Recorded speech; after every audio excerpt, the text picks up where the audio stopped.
Hello everyone, आज की video में अपन कवर करने वाले हैं टैक्स इलास्टिसिटी की अनदर वीडियो, जिसके अंदर अपन ये देखेंगे कि टैक्स का भार किस पे पड़ता है। यानी जब भी गवर्नमेंट टैक्स इंक्रीज करती है उसका भार कौन लेगा। अगर टैक्स इंक्रीज हुआ तो वो प्रोड्यूसर पे ज़्यादा पड़ेगा, सेलर पे ज़्यादा पड़ेगा, किस पे ज़्यादा पड़ेगा, ये सारी चीज़ें आज अपन कवर करने वाले हैं। तो अगर आपने इससे पहले वाली वीडियो नहीं देखी हो जो कि अपने टैक्स बोयेंसी पे बनाई थी, टैक्स इलास्टिसिटी के पार्ट 1 बनाया था, तो आप आई घाट पर जाके चेकआउट कर लेना, आपको वो वीडियो वहाँ पे मिल जाएगी।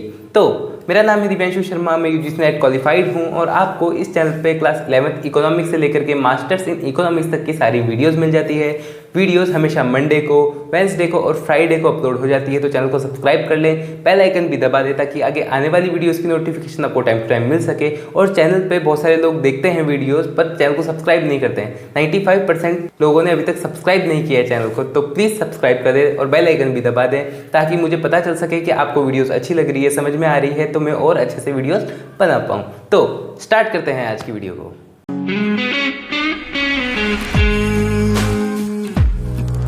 स्टार्ट करते हैं अपन टैक्स इलास्टिसिटी में बर्डन ऑफ टैक्सेशन, यानी बर्डन, टैक्सेशन का बर्डन कौन उठाएगा। अब ये सारी चीज़ों की बात करने से पहले मैं आपको दो चीज़ें समझाना चाहता हूँ, जो कि है इलास्टिसिटी और एक और इलास्टिसिटी। अपन दो की बात करेंगे, एक बात करेंगे सप्लाई की, सप्लाई इलास्टिसिटी की, और एक बात करेंगे डिमांड इलास्टिसिटी की। अब इन दोनों को आपको समझना जरूरी है, और अगर आपको समझना है, अच्छे से समझना है, तो प्लेलिस्ट का मैं लिंक दे दूंगा, आपको वहां पे जाकर के डिमांड इलास्टिसिटी, सप्लाई इलास्टिसिटी बहुत डीप में समझ सकते हैं। मैं यहाँ पे एक छोटा सा ओवरव्यू दे रहा हूँ ताकि अपन जब इसकी बात करें, ये टैक्स इलास्टिसिटी समझे, तो आपको जो छोटे मोटे कॉन्सेप्ट में बता रहा हूँ वो चीज़ें समझ में आ जाए। तो डिमांड इलास्टिसिटी और सप्लाई इलास्टिसिटी को अपन मेनली दो भागों में बांटेंगे इस जगह। वैसे तो 5 टाइप्स की इलास्टिसिटी होती है, बट यहाँ पे अपन लेंगे एक इनलास्टिक और एक लेंगे इलास्टिक, ठीक है। और सप्लाई में भी दो चीज़ें लेंगे, एक लेंगे इलास्टिक और एक लेंगे इन इलास्टिक, ठीक है। ये 4 चीज़ें अपन लेके चलेंगे, मतलब हर एक चीज़ में 2 चीज़ें लेके चलेंगे। इन इलास्टिक यानी प्राइस के चेंज होने की वजह से जब डिमांड में चेंज नहीं होता है, ठीक है, वो क्या है, इन इलास्टिक है। और प्राइस के चेंज होने की वजह से जब डिमांड भी चेंज हो जाती है वो होता है इलास्टिक, समझे। अब सप्लाई के अंदर भी यही है कि प्राइस के चेंज होने की वजह से जब सप्लाई में चेंज हो जाता है तो वो होता है इलास्टिक, और प्राइस के चेंज होने की वजह से जब सप्लाई में चेंज नहीं होता है वो होता है इनइलास्टिक, समझे। मतलब प्राइस के चेंज होने की वजह से जैसे रिएक्ट होगा, अगर बहुत कम चेंज हो रहा है या बिल्कुल भी चेंज नहीं हो रहा है तो वो इनइलास्टिक में आएगा। और अगर बहुत ज़्यादा चेंज हो रहा है कि मतलब प्राइस थोड़ी सी भी चेंज हुई, बाकी डिमांड बहुत ज़्यादा चेंज हो गई, सप्लाई बहुत ज़्यादा चेंज हो गई, तो वो क्या हो जाएगा, अब एज ए इलास्टिक हो जाएगा, ठीक है। ये चीज़ समझ में आ गई। अब अपन आगे चलते हैं, समझते हैं उसको, ठीक है। Burden of taxation. अब द इंसिडेंस और burden of taxation falls both on the consumer and producer of the taxed good. मतलब टैक्स जिस गुड्स पे लगता है उसका जो टैक्सेशन का भार है, इंसिडेंस है, बर्डन है, वो 2 जनों पे लग सकता है, या तो कंज्यूमर पे लग सकता है या तो प्रोड्यूसर पे लगता है, और दोनों में बराबर भी लग सकता है। वो बहुत अलग अलग कंडीशंस होती है जो अपन इतने दिमाग में नहीं रखते। अपन को मेनली ये देखना होता है किस पे ज़्यादा पड़ रहा है, ठीक है। We need to examine the elasticity of demand and supply. अब उसके लिए अपन को क्या करना पड़ेगा, पता लगाना पड़ेगा कि किस पे ज़्यादा पड़ रहा है। तो उसके लिए अपन को 2 चीज़ों पे ध्यान देना पड़ेगा, इलास्टिसिटी ऑफ डिमांड और इलास्टिसिटी ऑफ सप्लाई, जो कि अभी अपन ऊपर देख के आए हैं। To predict which group will bear the most of the burden.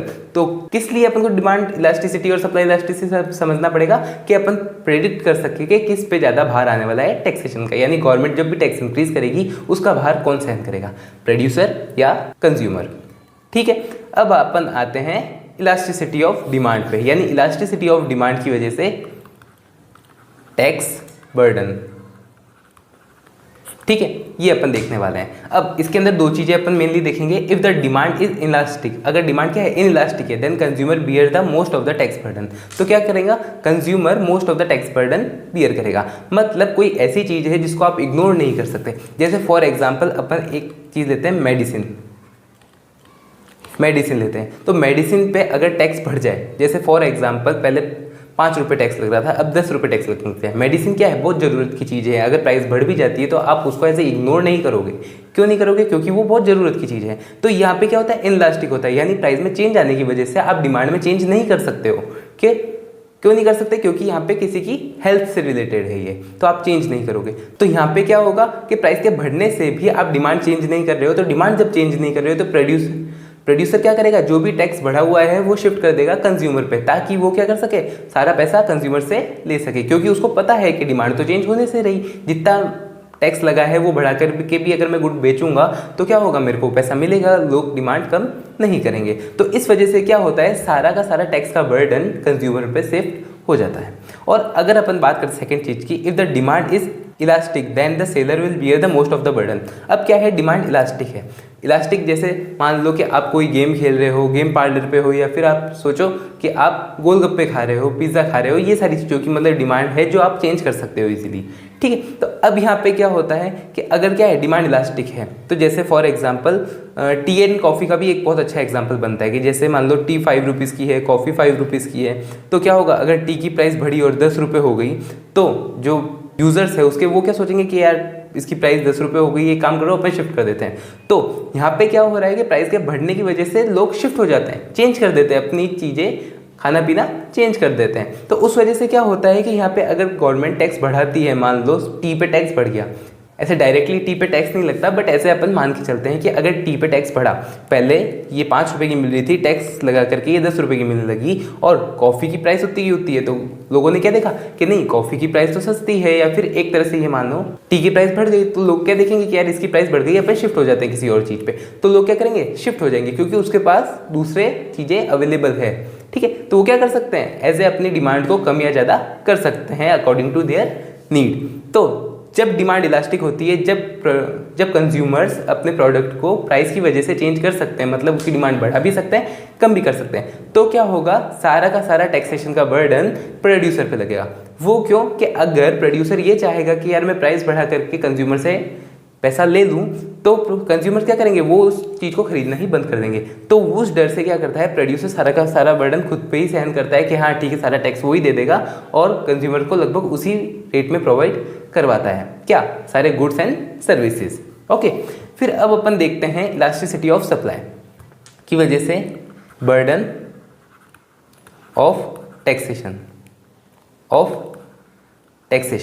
ठीक है, ये अपन देखते हैं। अब सप्लाई जब इनइलास्टिक होगी then seller bear most of the tax burden. अब जब सप्लाई इनइलास्टिक होगी, यानी सप्लाई अगर 100 यूनिट की हो रही है और सप्लाई 100 यूनिट की ही होगी, कम नहीं होगी, ज़्यादा नहीं होगी, मतलब कर नहीं सकता है, कोई भी रीज़न है उसके, ठीक है, प्राइस के अंदर चेंज भले कितना भी है, उसको इतनी की इतनी वो क्या करेगा, सप्लाई करेगा। तो इस वजह से क्या होगा कि उसको सारे यूनिट्स बेचनी पड़ेगी। अब बेचनी पड़ेगी, अगर वो प्राइस में चेंज करता है तो लोग क्या करेंगे, अपन यहाँ पे वो चीज़ नहीं देख रहे हैं कि कंज्यूमर के लिए डिमांड क्या है, इलास्टिक है इनइलास्टिक है, नहीं, कंज्यूमर क्या कर सकते हैं, सारी चीज़ों को चेंज कर सकते हैं, यानी डिमांड में चेंज कर सकते हैं इजीली, ठीक है। अपन को वो चीज़ नहीं देखनी है, अपन को यहाँ पे सिर्फ ये चीज़ देखनी है कि सप्लायर क्या करेगा, प्राइस के चेंज होने की वजह से वो अपनी सप्लाई चेंज नहीं कर पाता है। तो जब वो सप्लाई चेंज नहीं कर पाता तो वो क्या चाहता है कि सारी की सारी चीज़ें उसकी बिक जाए, और वो बेचना चाहता है तो वो प्राइस में ज़्यादा फ्लक्चुएशन नहीं करेगा, ठीक है। तो जब वो प्राइस में ज़्यादा फ्लक्चुएशन नहीं करेगा तो सारा बर्डन टैक्स का कौन लेगा,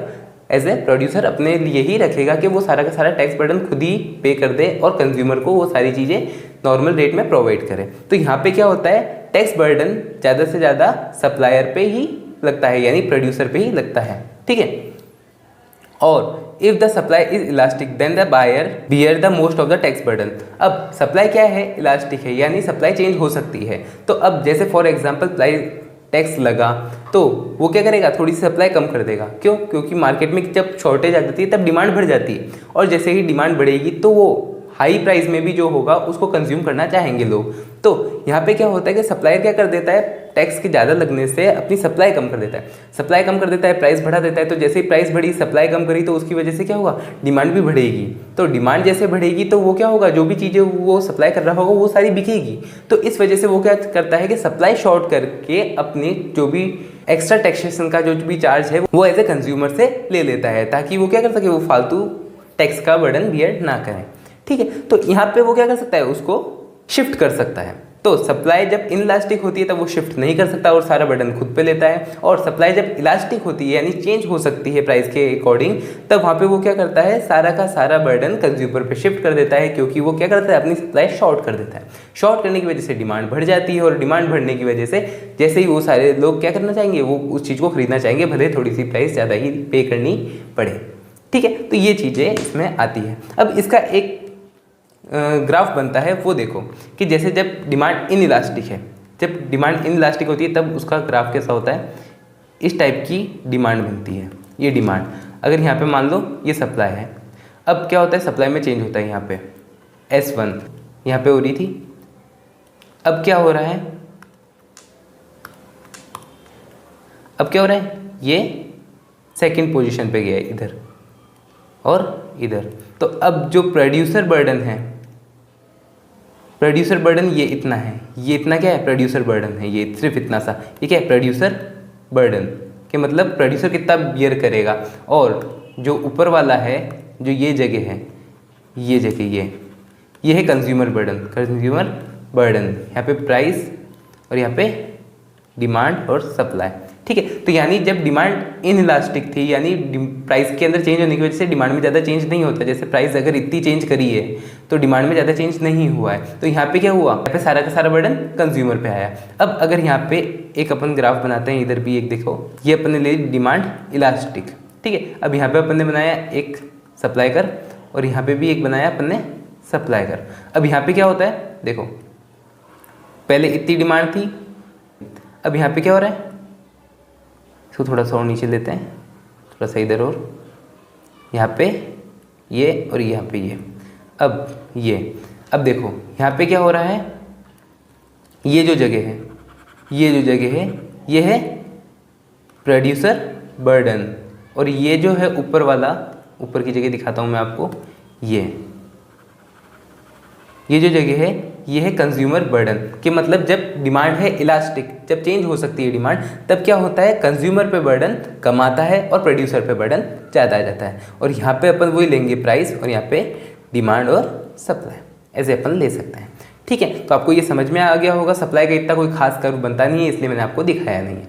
तो होप आपको ये वीडियो समझ में आई होगी। इलास्टिसिटी ऑफ डिमांड और इलास्टिसिटी ऑफ सप्लाई की वजह से टैक्स इलास्टिसिटी या वो टैक्स बर्डन आप बिल्कुल अच्छे से समझ गए होंगे। तो होप आपको ये वीडियो समझ में आई होगी, अच्छी लगी होगी। आपको ये अगर ये वीडियो समझ में आई हो, अच्छी लगी हो, तो वीडियो को लाइक कर देना, चैनल को सब्सक्राइब कर देना। कोई भी डाउट हो, क्वेश्चन हो तो आप कमेंट बॉक्स में इजीली पूछ सकते हैं। अपन मिलेंगे नेक्स्ट वीडियो में। Thanks for watching.